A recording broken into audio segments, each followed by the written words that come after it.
and I'd like to begin with a story.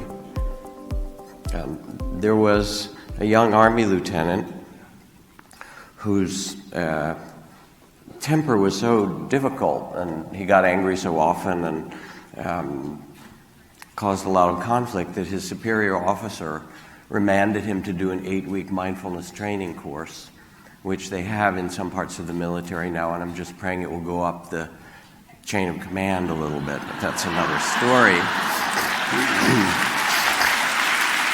And so he went and he started his training, mindfulness, and on the 6th week he was on his way home and went to a grocery store. In the evening it was crowded, long lines, and the woman in front of him was in the wrong line. She had one item. She should have been the express line. He was in the Army. He knew how things were supposed to go, a little irritated. She was carrying a baby, and she got up to the checkout clerk, and they started cooing over the baby. He got more irritated. There's a long line. How, unthoughtful of her. Then she handed the baby to the checkout clerk. He went ballistic inside. We're all trying to get home. What are they doing? And he could feel the anger rise, but because he'd begun to train in mindfulness, he could also feel the pain that came with it, of holding and the stress and the tension of it. So he learned, as he had, to take some breaths, to acknowledge this is what anger feels like and let it subside. And by the time he got up to the checkout clerk, he was calmer again. And he had noticed that it was sort of a cute little boy, so he said to her, "That was a kind of cute kid you were holding back there." And she said, "Oh, do you like him? He's my boy.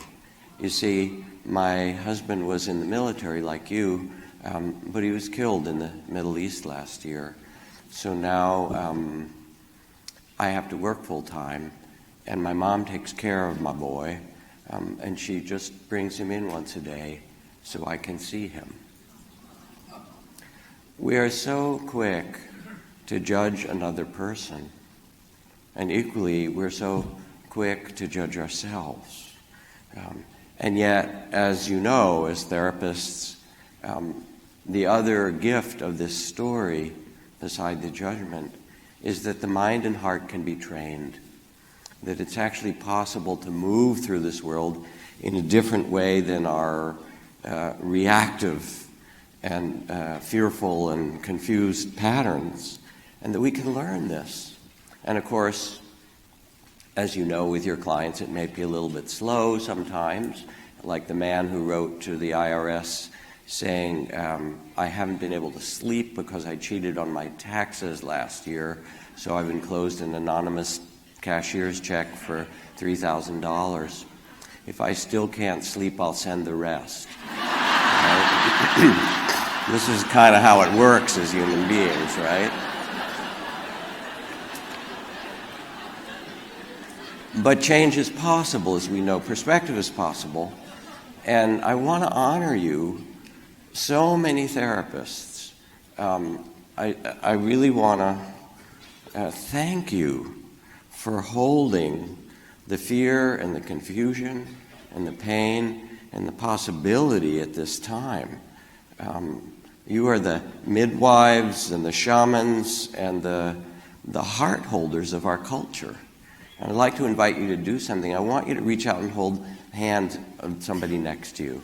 I know that we do this in California, but apparently this is East Coast. You're capable of this as well. Because I want you to feel that we are actually in this together, especially at this time, with all the divisiveness and the difficulty, that we are together in holding the heart of the culture and the possibility of human well-being and transformation. And it's beautiful to see you all here together and to feel the gathering that Rich and so many of you have created in this community.